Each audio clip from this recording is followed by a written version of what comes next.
Hello everyone, a very good morning to all of you. I hope all of you are doing well and I am also well. Now आज Monday है। Monday को मेरा fast होता है।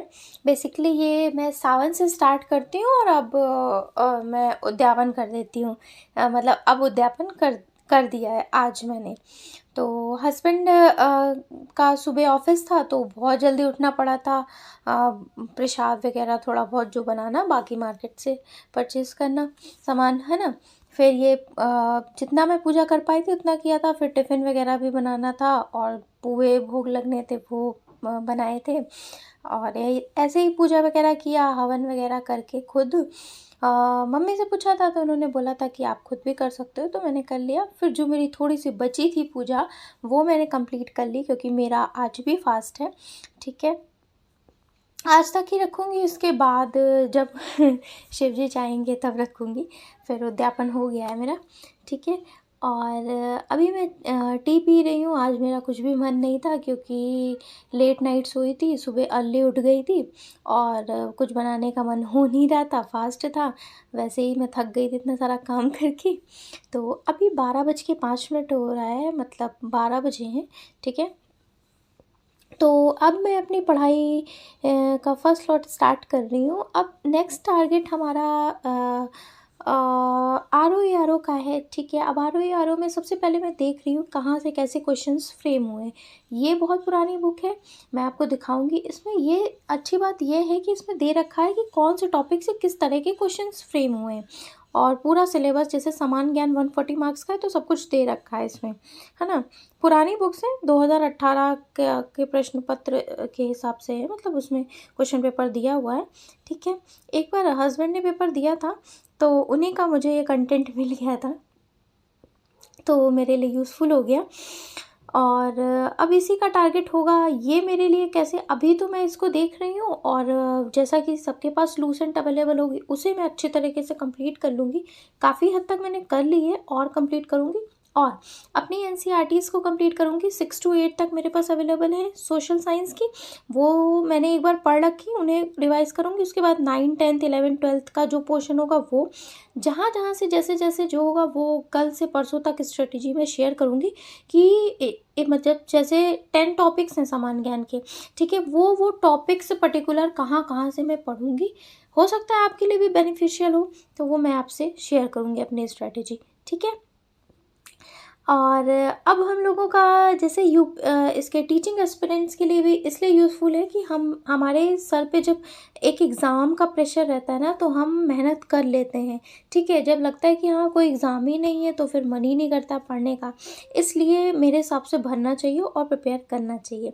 अब मैं एक और टॉपिक पे आपसे बात करूँगी। जैसे आपके जो मतलब जो आपको नहीं चाहते हैं रिश्तेदार वगैरह, उनको बहुत ज़्यादा रहता है कि पूछते रहते हैं कब तक प्रिपेयर करोगी और कैसा है। उन्हें तुरंत पूछना होता है सबसे पहले कि रिज़ल्ट आया कि नहीं आया, कैसा है क्या। उनको आप रिप्लाई किया करो कि इस बार एक सीट मेरी डेफिनेटली होगी। जैसे आप सुपर टेट की बात कर रहे हो तो इस तरह से प्रिपरेशन का लेवल हो कि अब की जब वैकेंसी आएगी ना तो एक सीट मेरी डेफिनेटली पक्की होगी, है ना। या DSSBPRT की कर रहे हो तो एक सीट मेरी पक्की होगी। जो सीटेट वाले, एक इस बार सीटेट मेरा पक्का क्लियर हो जाएगा। इस तरह से आपको बोलो, ये ना बोलो कि कोशिश कर रहे हैं होगा कि नहीं होगा। जैसा देखिए दिमाग हमारा बिल्कुल वैसा ही वर्क करता है जैसा कि हम बोलते हैं। ठीक है, आप बोलोगे उसको कि कोशिश कर रहे हैं तो फिर वो कोशिश ही कोशिश होती रहती है। आप जिद बना लो, अरे यार मैंने तो अपने फ्रेंड्स को भी बोल रखा है, इनको भी बोल रखा है, उनको भी, सबको बोल रखा है कि एग्ज़ाम क्लियर करना है एनी हाउ, किसी भी सिचुएशन में, है ना। जब बोल रखा है तो वो दिमाग पे प्रेशर रहता है कि हाँ मेरे को क्लियर करना है ना, किसी भी सिचुएशन में। तो कोशिश नहीं, आपको जिद करनी है कि मुझे करना है तो करना है ना। ये वाली सिचुएशन जब तक नहीं आएगी हमारे अंदर तब तक कोशिश ही हम करते रह जाएंगे। और ये ज़िद वाली बात, जैसे हम लोग को कोई ज़िद होती है ना किसी चीज़ को परचेज़ करने की, कोई ड्रेस, कोई क्लॉथ, कोई फुटवियर, कोई कॉस्मेटिक्स। वैसे ही ज़िद जब तक पढ़ाई में नहीं होगा तो कंपटीशन आप देख ही रहे हो कितना ज़्यादा लाइक लेवल हाई हो रहा है। यूपी ट्रिपल एससी पेट का एग्ज़ाम उठा लीजिए, बाप रे क्या पेपर बना दिया उन्होंने, इतना ज़बरदस्त पेपर बना दिया। एक तो नेगेटिव मार्किंग भी, मान लिया नेगेटिव नहीं होती तब भी चलो कोई बात नहीं, अब नेगेटिव भी है उसके बाद भी इतना ज़बरदस्त उन्होंने पेपर बनाया है, तो लेवल इतना हाई होता जा रहा है। सीटेट की अगर बात करें तो सीटेट पेपर 2 इस बार का लेवल अच्छा था, काफ़ी कम बच्चे पास कर पाए, तो हर जगह लेवल हाई हो रहा है। डीप अंडरस्टैंडिंग हमारी नहीं होगी तब तक चीज़ों को हम नहीं टैकल कर पाएंगे। इस तरह की सिचुएशन हमारे साथ होती हैं। तो आप धीरे-धीरे कोशिश करिए, आप 1 घंटे पढ़िए, 1.5 घंटे पढ़िए, 2 घंटे पढ़िए, जितना आपको टाइम मिल रहा है आप उस हिसाब से पढ़िए।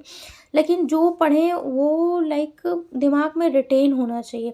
सबसे अच्छी टिप्स मैं आपको देना चाहूँगी, आप खाना बनाते टाइम लाइक मेरे को कुकिंग में बहुत टाइम हो जाता है। जैसे 7-8 बजे से मैं कुकिंग करने लगती हूँ, किचन में मेरा 11 साढ़े 11 तक इतना टाइम जाता है। तो इसमें करंट अफेयर्स या आपने जो पढ़ा है उसकी यूट्यूब पे वीडियो देख सकते हैं। तो ये रहेगा कि हाँ, आपने वहाँ पे भी पढ़ लिया 2-3 घंटे, या 2 घंटे कान में ईयरबड लगा के 1 घंटे ही पढ़ लिया, मान लिया ज़्यादा नहीं बने, 1-2 घंटे आपने बुक कॉपी से पढ़ लिया, तो 3-4 घंटे आपकी आराम से पढ़ाई हो जाएगी। अगर आप हाउसवाइफ हैं, आपके पास बच्चे हैं, तो आप इस तरह से कर सकते हैं। यही कुछ टेक्निक्स मैं फॉलो करती हूँ अपने लिए, ठीक है। आप मेरे चैनल पे न्यू है तो चैनल को सब्सक्राइब कर सकते हैं। मैं अपने चैनल पे UP TET, CTET, super TET और कोई भी वैकेंसी यूपी में आती है उससे रिलेटेड, और मैं अपने स्टडी ब्लॉग डेली पोस्ट करती हूँ कि कैसे क्या मैं प्रिपेयर कर रही हूँ, ठीक है। जो पुराने व्यूवर्स उन्हें पता ही है कि मैं टीचिंग एस्पिरेंट हूँ, ठीक है। हाँ, UP TET CTET qualified हूँ, करेंटली यूपी सुपर टेट का वेट कर रही हूँ। So it was in this video me